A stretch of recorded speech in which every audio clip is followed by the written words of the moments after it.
Hey everybody, Kevin here. WQ9F, Nine Foxtrot Radio.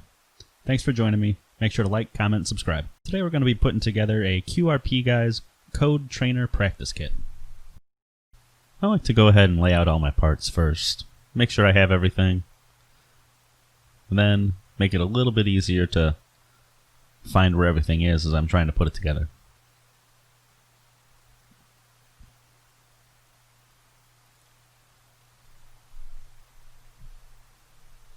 So this kit comes with a variety of parts. We got our circuit board.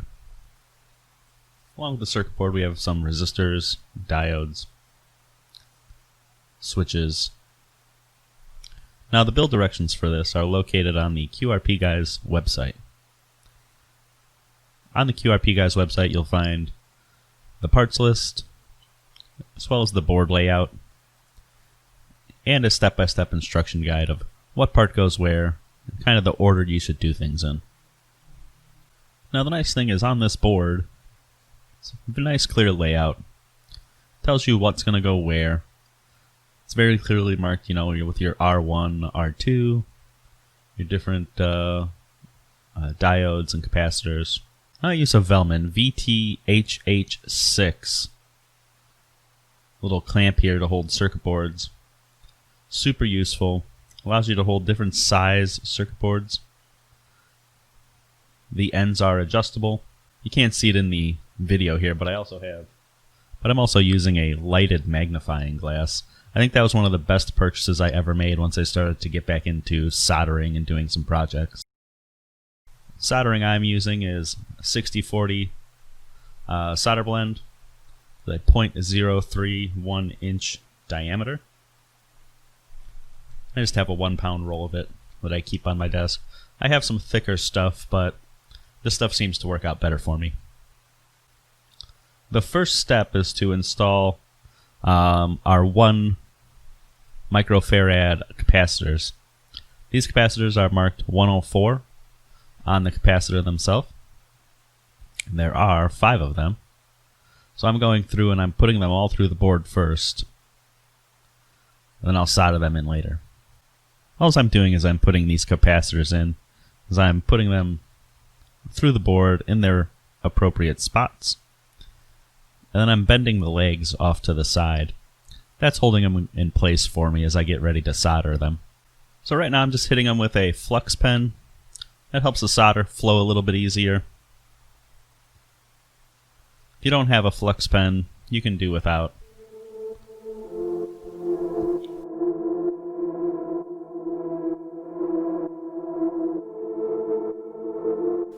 I'm using a Velman soldering iron station as well.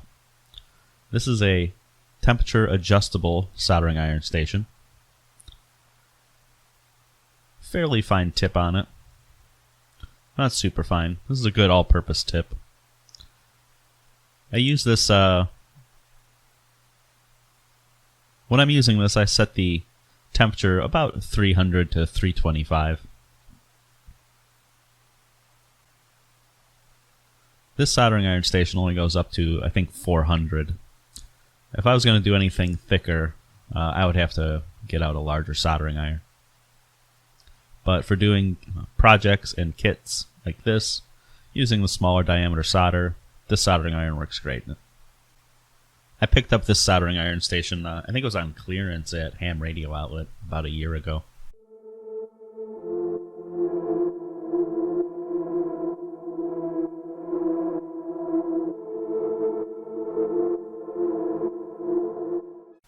So now that I have my capacitors soldered into place, I'm going to go ahead and use a pair of flush cutters and clip off the ends of the legs. I'm using a pair of crescent flush cutters. I got these from Home Depot with a kit. They came with a small pair of needle nose pliers as well. I think they were like $10 or something, but they work really good. Nice and sharp. Good all-purpose flush cutter. Alright, so once we have the capacitors done, our next step is to install our diode in spot D2. This is a 1N4148 diode. When we install this, we want to make sure we have the black band matching the outline. So the outline is stamped on the circuit board. It's really easy to kind of see what you're doing here. This is the glass diode. So just like with the capacitors, I'm going to put this through the through holes. And then I bend the legs off just a little bit. I'm going to go ahead and solder it in place. Got that one done. Go ahead and clip the ends off.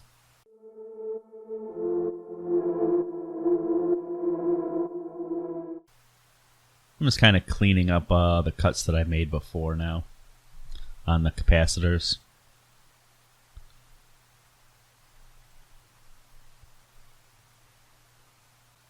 Next up we're going to do is install resistor 1. This is a 4.7k ohm resistor, which means the bands should read yellow, violet, red, and then gold. There are 2 different resistors that come with this kit, so you want to make sure you're using the right one.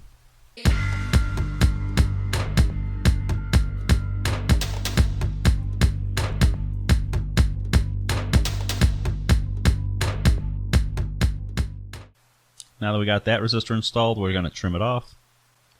Our second resistor we're putting in is going to go in the R3 slot on the board. This is a 100k resistor. That means our bands that we see on the resistor are going to be brown, black, yellow, and gold. A couple helpful tips here for soldering. You want to make sure you have a good soldering iron. I've gone through a couple older soldering irons prior to using the one I have now, and they didn't have controllable temperatures, or they were too big for what I was trying to do. Once I started to get some more practice in and start building more kits, I ended up upgrading to this soldering station. This gives me the ability to control the temperature, as well as change out the tips if I need a different size. I just have a little paintbrush that I keep here. Use that to kind of clean things up a little bit. The ends where you're soldering can start to get sharp, especially as you're cutting them with the flush cutters. So if you kind of want to, if you end up with some fuzz or dust, you want to clean that up. And you just use a small paintbrush. All right, the next thing we're going to be installing a green LED. Now the green LED goes in D1.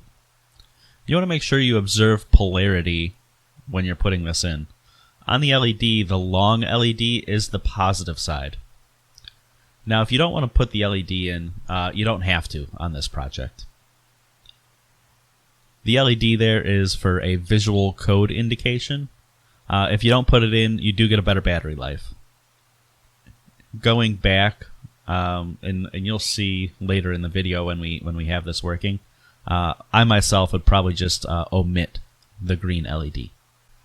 On the board, there is a positive side. There is a indication for the positive side, and that's where your longer lead will go through.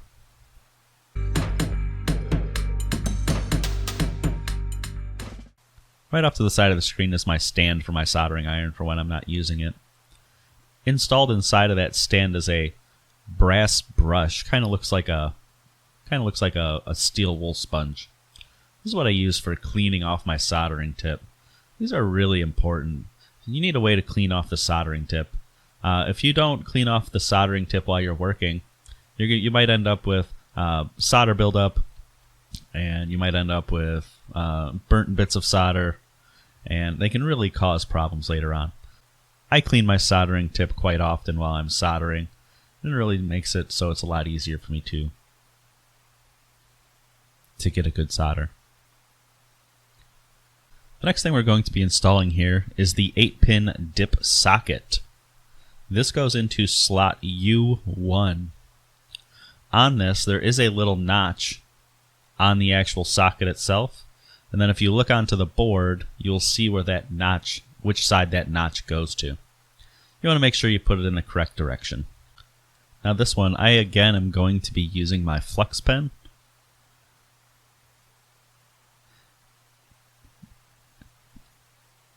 Now the ends here are really small, that come through the board, so there isn't much to bend off to the side like I was doing with all the other components. So I use my pliers, just kind of bent one of the pins over just slightly, just enough to hold it in place while I soldered. You'll notice as I'm soldering, I'm not blowing on the solder to help it cool down. I'm waiting for it to cool down naturally before I do anything to it.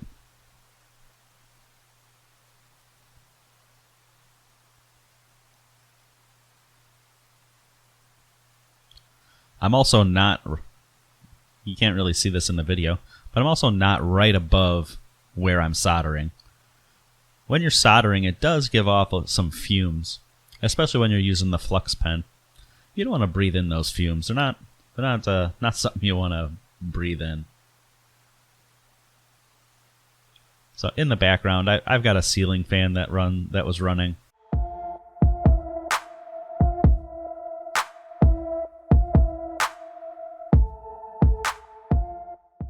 Even though these sockets don't have a long pin on the end, I am still going to go through, just clip off a little bit with my flush cutters, use my little paintbrush, brush the area clean. And now my socket's in place. Now the next step is, after we have all of our electrical components in, we actually have a bunch of other pieces that need to be installed now. These other pieces include a small pin header, a slide switch, a trim pot, a couple audio jacks, and a push button switch, as well as the battery holder. Now, to put these in, I am going to go through and I'm going to take my circuit board out of my holder, and I'm going to put my circuit board directly down onto my work surface here. I'm going to feed all of these through, and then I'm going to go through and just solder one pin of each.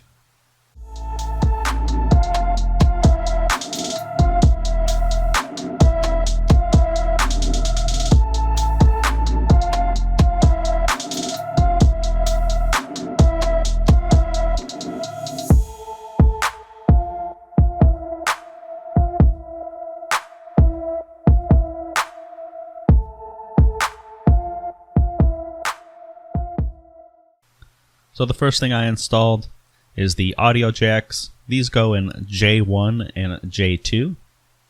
They're both the same, so it doesn't matter which one goes into which.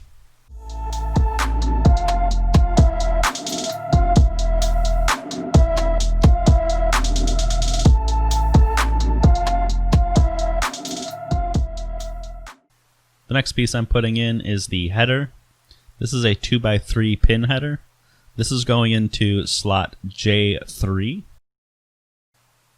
The next piece that I'm installing here is the single pole double throw slide switch. This is our on-off switch. This goes in slot S1.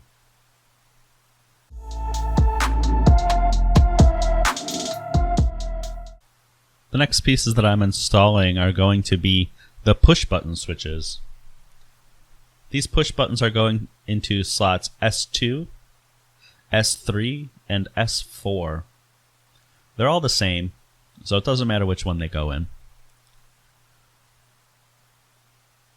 The push buttons in slot S3 and S4 are going to be our speed up and speed down. And then the push button that's going in S2 is our function switch. Now these take a little bit of work to get through. You don't want to force them in because they can bend the pins. Take your time. They'll pop into place. If you need to, I'm using my small pair of pliers here just to kind of bend pins just a tiny bit.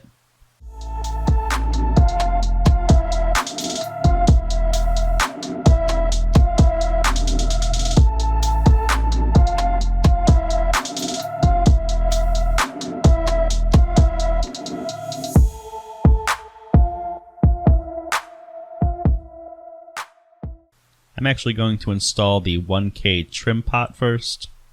This is going into slot R2. This is going to be used for our volume.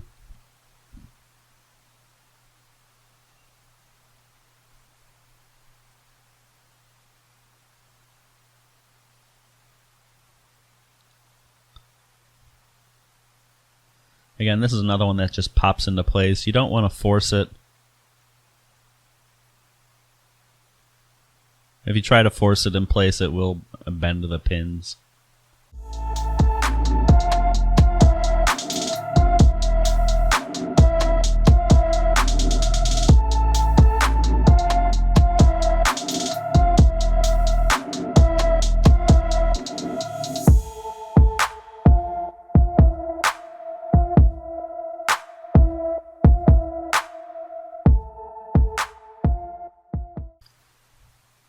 Now that we got that trim pot, one leg soldered in, I'm going to go ahead now.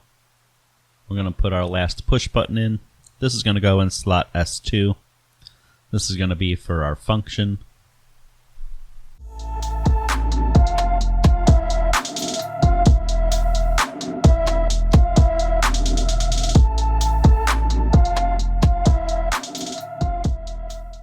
Now that I have them all in place by one piece, I'm going through and kind of making sure that they're all flat.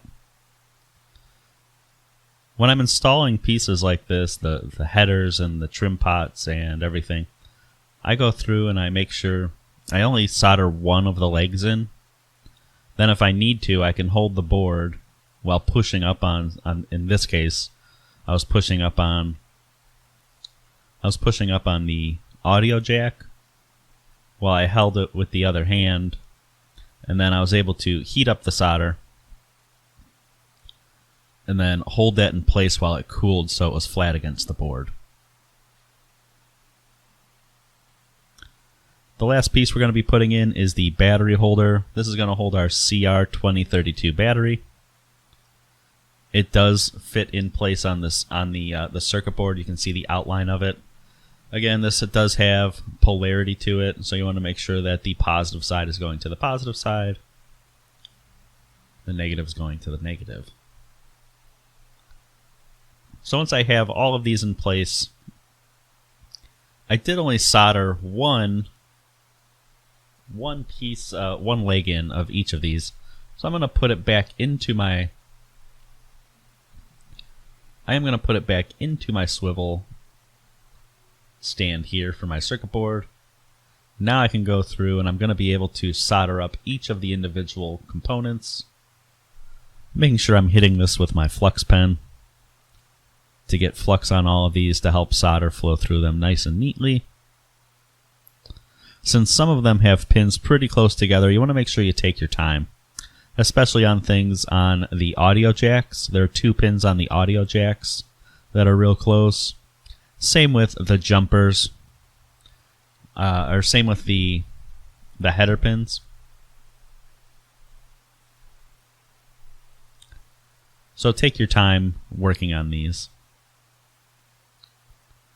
You can see there I'm cleaning off my soldering iron tip. I'll be doing that quite frequently.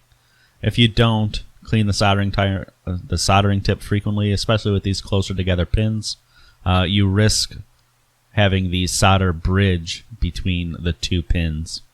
Then you have to clean that up, with a solder sucker or something along those lines.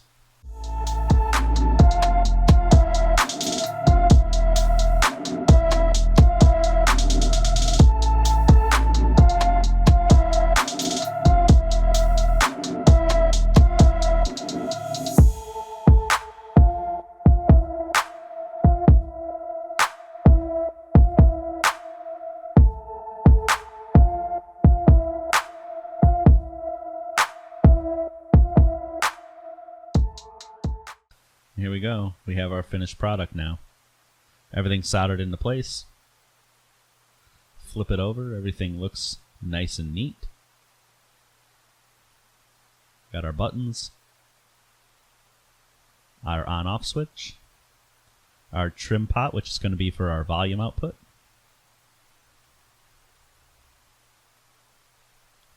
The trim pot does have a little screwdriver slot, so you can use the screwdriver. The very last thing that we're doing is we're going to be installing our chip into U1. This is our microprocessor. This is the AT-Tiny13 microcontroller. It's a low-power 8-bit microcontroller. When you're installing this, you want to make sure you're putting it in the correct way. When we installed the dip socket into U1, there was a little notch out of one end. Well, we do not have a notch on this microprocessor.